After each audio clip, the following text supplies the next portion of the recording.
Hello everyone and welcome to today's video. Today we have a very important poll out of the state of Tennessee in the 7th district and that special election going on that shows a very tight competitive race where the Republican Van Epps is only leading Democrat Aftyn Behn by only 2 points.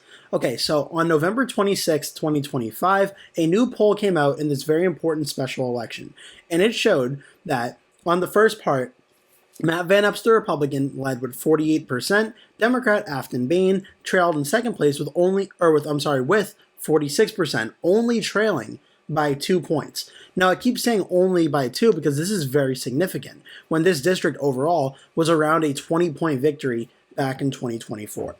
Emerson says that the new Emerson College Polling the Hill survey of the special election for the U.S. Congress in Tennessee's 7th District finds 48% of voters support Republican Van Epps, 46% support Democrat Aftyn Behn. Now, 2% plan to vote for one of the third-party candidates on the ballot, and 5% are currently undecided. When undecided voters were pushed and asked which candidate they would lean towards, Van Epps' numbers overall support increased up to 49%, up 1 point, and Behn up another point to 47%, still remaining a 2-point race. Now, the executive director, Spencer Kimball, gave a breakdown of this race, saying that the special election in Tennessee's 7th District will come down to what groups are motivated to turn out to vote on Election Day, and ultimately, who stays home.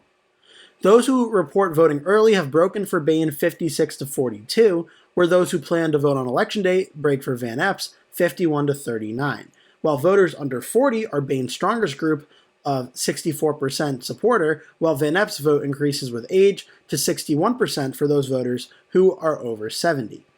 There's also a stark gender divide, men breaking for Van Epps by 9 points, 51-42, whereas women breaking for Behn by 6, 50-44. Overall, Behn and Van Epps each have a 47% favorable rating among voters and a 41% unfavorable rating. Similar to the gender divide on the ballot test, 54% of women have a favorable view of Behn compared to just 41% for men, while on the flip side, 52% of men have a favorable view of Van Epps, and 42% of women have a favorable view of Van Epps. President Trump, this is a very important aspect of this poll. Trump only holds an approval rating of 47% in the Tennessee's 7th District, of 49% disapproval.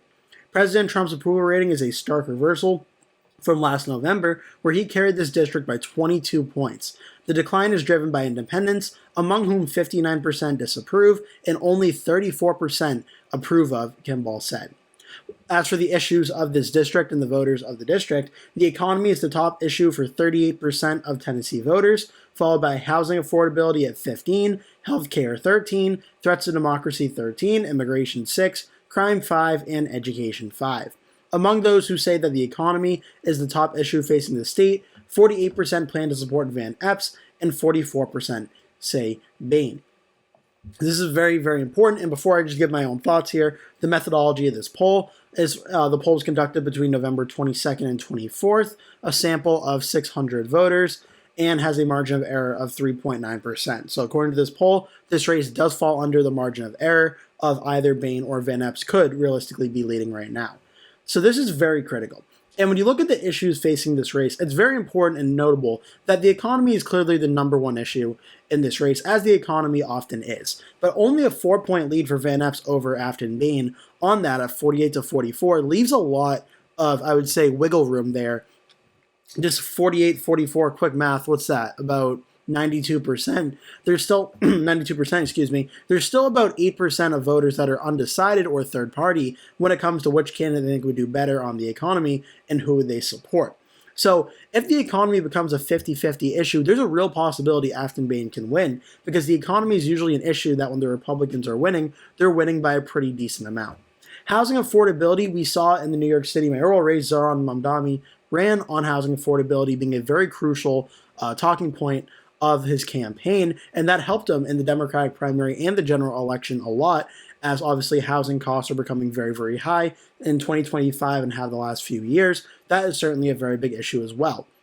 Almost certainly, when everything is said and done and all the votes are cast, voters that believe housing affordability is their most important issue are definitely going to break more for Aftyn Behn than Van Epps. I just watched I believe, a YouTube video a few minutes ago and kind of doing prep for this video, Aftyn Behn talked about housing affordability being a very important issue of her campaign. Threats to democracy. Typically, when you see this being that high, that can go one of two ways. That can go voter ID, or that can go the 2020 election and Democrats and how they feel President Trump acted during that and how Republicans wanting voter ID. That can go either way, but typically threats to democracy being the top issue, usually that favors the Democrats as well. Healthcare at 13%, healthcare top almost always goes for the Democrats in terms of, when I see for the Democrats, I mean like, of the voters who say that's their top issue, how do they usually vote? Usually of that 13%, a majority will go for the Democratic candidate. For immigration, saying that's their top issue, 6%, that will bode well for the Republican. Crime being 5%, that will also bode well for the Republican. And education, that'll likely bode well for the Democrat as well. So as for the issues with this show is, it looks like a district that should be more for the Republican, seeing as the economy at 38% is the top issue, and usually that does all these issues benefit the Republicans the most, though immigration and crime seem to have been creeping up into that level. But given the raw size of how many people say it, that economy should give the Republican the biggest lead. But the fact that he's only leading at 48 to 44, at least to me, seems to suggest why this race is so close, that there are a lot of voters who are not doing too well economically, and usually an issue that's rock solid for the GOP, basically an even split between the Republican and Democrat, shows why this race is very close. A very important number as well from this poll is President Trump's job approval rating of 47% to 49%. -2 in a congressional district in Tennessee is not a very good sign for President Trump and the Republicans, especially when you look nationwide at the polling data on President Trump. Trump right now is currently sitting near a record low for him on the approval at 42.7% to 55.1% disapprove. Overall net -12.4. Near record low. Now, in this district, it's worth noting -2 was much better, about, 10 points better or so than this district. But even still, it's -2 points in a district that voted for Donald Trump, or for the Republican congressman by 21.5 points in 2024. And at the presidential level, it voted on all these areas when you do the district up by around 22 points as well. So this district should be a very pro-Trump district. And the fact that it's only Trump -2, or it is Trump -2, is also not a very good sign, and one that's giving the Democrats a lot of optimism in this race. But the elephant in the room on this race clearly is the fact that it's so close, 48-46, when in reality it should be nowhere near this close for the Republicans, based on how red this district actually is.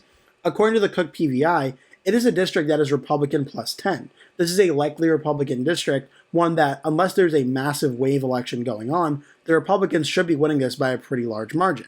Now, however, one interesting thing for 2025 has been voter turnout has been very strong among Democrats, and a lot of Republicans, especially a lot of pro-MAGA Republicans, have not been turning out to vote as much. So when you look here at these special elections that have taken place so far in 2025 for the House, 2 of which took place earlier in 2025 in Florida 1 and Florida 6. The Republicans both won by around 14 points in these districts. Now, what's important to note is in those districts, the margins in 2024 were much larger. Matt Gaetz won by 32 points, and Michael Waltz won by 33. And both of those were cut down to 14 points. So overall, more than half their margin the margin of the special election was less than half of that, showing a lot of Democratic voter turnout enthusiasm, and also a lot of Republican voter not really turning out either.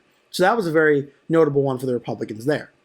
Virginia 11 with Jerry Connolly, Democrat. He unfortunately died in office, so there was a special election to replace that one. But the Democrat won 75.1 to 24.7, and it was around a 50-point victory. If you were to look at that district in Virginia, we can find Virginia 11 here, it was a 34-point win in 2024. So the Democrat, again, overperformed in that election compared to the 2024 one. Now, this is obviously a trend that's happened as well pretty much everywhere. Arizona 7, the daughter of the incumbent congressman who also unfortunately passed away in office, won the election, the election that took place on September 23rd. Bit of a special case, but the Democrats pretty much outperformed in every single one. So now comes Tennessee 7, where Democrats were hoping to catch the Republicans essentially kind of flat-footed in the district that overall is a pretty red district. Again, I showed you the results at the start of the video, but I'll go more in depth here, that the Tennessee 7th District voted for the Republican Mark Green by 21.5% in 2024. And in 2022, it voted red for Greene by 21.8. So this has not even been a likely Republican district. It's been a safe Republican district of more than 15 points in 2024 and 2022. But based on the special elections being more favorable for the Democrats, Democrats were hoping to make the race competitive. And the first few polls in this race showed it actually decently competitive, but the Republicans still in the driver's seat. Workbench Strategy, which is a poll sponsored by Aftyn Behn's campaign, showed a race of 52% for Matt Van Epps to 44% for Aftyn Behn. So even in her campaign's poll, or campaign-sponsored poll, it shows that even though it could be a semi-competitive race, Matt Van Epps is already breaking 50% of the vote, and he's probably going to win this race no matter what. Impact Research, another Democratic pollster, this one is sponsored on behalf of a Democratic PAC, so not the candidate, but a Democratic PAC, found very similar findings, 52 to 44, with 3% undecided. Now, this Emerson College poll, which I put a lot of stock into, is the first poll that is not affiliated with a PAC. It is a nonpartisan poll, not Democrat or Republican, in terms of affiliation. And it shows the tightest race yet, of Matt Van Epps, around 48%, Aftyn Behn, 46%, 2% saying they're definitely supporting other, and 5% currently undecided. Now, when they are pushed, it goes to 4% other, 49-47. Matt Van Epps is still leading in this race. And ultimately, I do still think Matt Van Epps is favored to win this race. But the fact that it's only 2 points in this poll is very notable, especially considering only 3 polls have been conducted, and this is the only one of the 3 to show the race under 5 points, and even to show it a 2-point race. So it's also the only poll taken thus far in the month of November as well. November 22nd to 2024, the most recent poll that we have, it's under the margin of error. Is it possible that on election day, the poll in Emerson, kind of similar to the New Jersey governor election, ultimately is wrong, where it had that race super close and it was a big Democratic blowout? Could this poll ultimately be wrong and Matt Van Epps wins by more than this? Maybe it's missing Republican turnout. Sure, it definitely is possible that could happen, and I wouldn't really be too shocked if that did happen. But the track record of these special elections thus far has been the Democrats still being the ones with higher voter turnout and the Republicans being the ones who have not turned out to vote. So what this means is it's possible that could happen, but based on the track record nationally, the Democrats would be the ones to benefit more from this, which is why I think this district so far is being so close. Now, looking at it overall compared to 2024, the key areas to watch for in this district are Montgomery and Davidson counties by overall population. Now, the biggest one, Davidson County, or second biggest by overall votes in 2024, was the largest by votes in 2022. And this is where the city of Nashville is. Now, it voted for the Democrats 67 to 30 in 2024. So it's going to be a big Democratic win. But in this election, which is showing to be a very close race, it may even be a larger win. But this was a 20-point race, 20.5%, and it was still a 37% win in Nashville.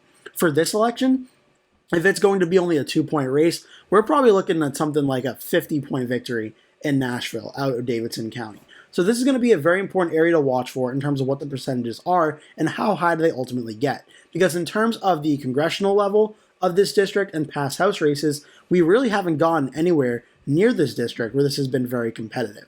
The districts were redrawn from after the 2020 census, but safe win in 2020, safe win 2018, 16, 14, 12, like other than back in 2008 where those drawn massively different, there's really nothing to go off of in terms of past Democratic performances in this district where it showed what a 2-point race could look like. So using the best estimates we can go off here is Nashville-Davidson County is going to be probably around a 75-25 type margin, if not even larger, in this election if it is going to be a 2-point margin. Now, for the other key counties, like Montgomery, it was a 58 to 39% win. This district may potentially be voting blue if it's a 2-point race. So that's going to be a very important area to watch for as well. And then Cheatham County was 70-27, a pretty large Republican win as well, but that one could potentially be more competitive as well. Robertson County, we're looking at Stewart, Dickinson, Humphreys, Benton, Victor, Wayne, and Perry, and even up here as well in Williamson County. All these areas are probably going to shift to the Democrats from 2024. It wouldn't be too shocking if when we look, for instance, at the New Jersey governor election, where you can look at the trend map and every single county trended towards the Democrat from the last election from 2024 to the 2025 governor's race. It's not going to be shocking one bit on election night to be looking at this map and say every county shifted towards the Democrats, especially now that it's a special election, the Republican incumbent is not on the ballot. Every county will probably shift to the Democrats. The question will be ultimately, is there enough votes for Aftyn Behn to have enough voter turnout to win this race? And if Matt Van Epps holds on, by how much? Those are the main questions right now. It's a special election, so I don't want to rule out Aftyn Behn winning this race because it certainly could happen. But given how Republican it is, again, it just voted Republican by 21.5%. It's going to be very close.